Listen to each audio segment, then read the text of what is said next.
Di tengah hiruk-pikuk Tembalang dengan berbagai kesibukan dari orang-orang di dalamnya, terdapat pula semangat yang menggelora dari para pelaku pencari penghidupan.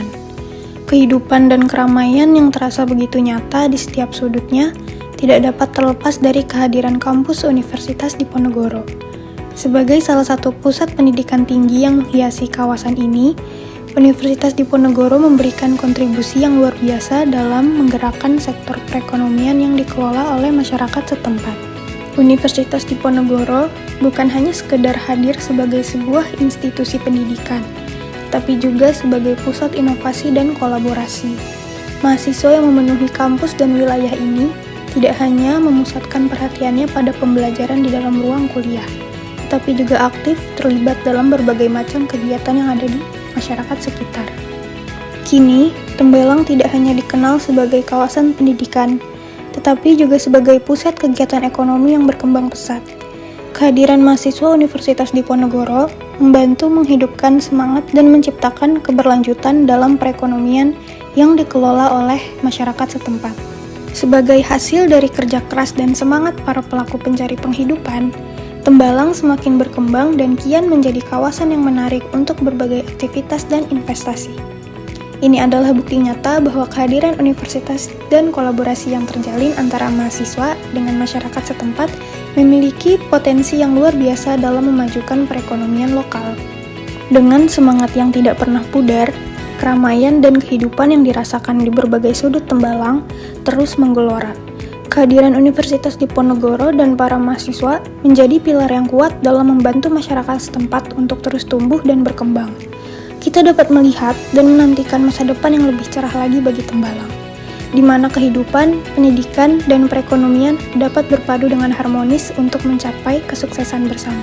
Di sebuah sudut di perumahan Geraha Sapta, terdapat sebuah kios kecil yang bernama Lintang Shoes. Kios ini bukanlah berupa bangunan megah ataupun modern, melainkan berupa usaha pedagang kaki lima yang sederhana. Namun, di balik kesederhanaan tersebut, tersembunyi kisah inspiratif tentang perjalanan pemiliknya, yaitu seorang pria yang bernama Pak Lintang.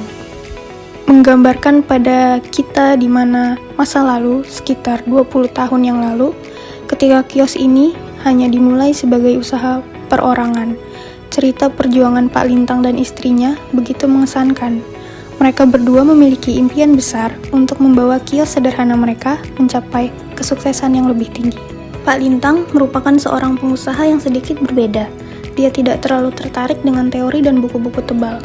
Baginya, kreativitas adalah jalan yang lebih menarik dalam menjalankan sebuah bisnis.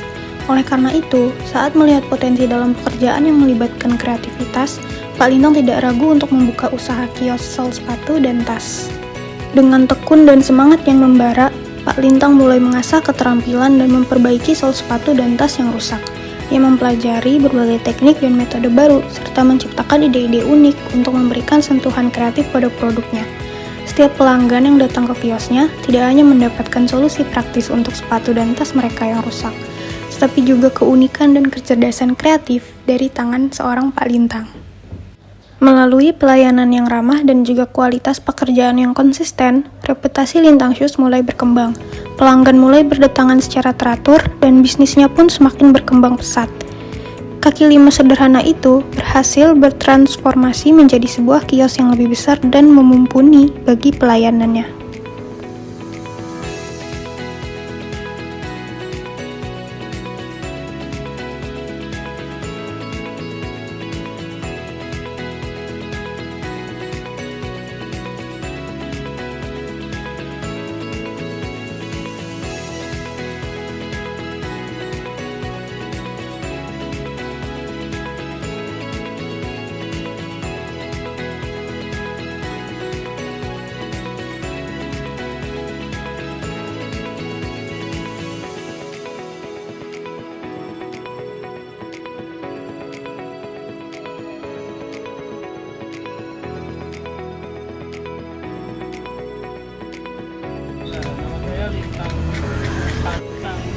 Nilainya ya 50, nilainya Sumatera.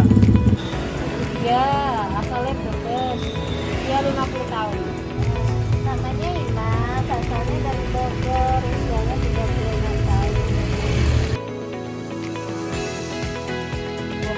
20 tahun ya Mbak? Rame Mbak, kalau lagi mahasiswa rame kita ikut rame, kalau mahasiswa nggak ada ya kita ikut berarti.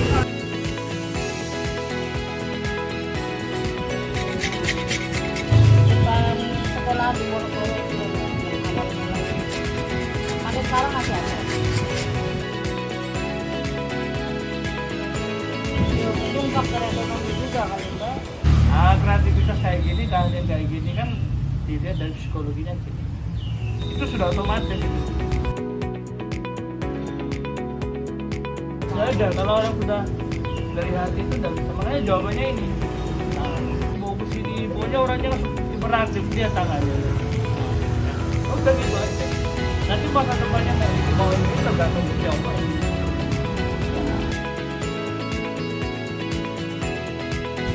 Bagusnya kalau berantem.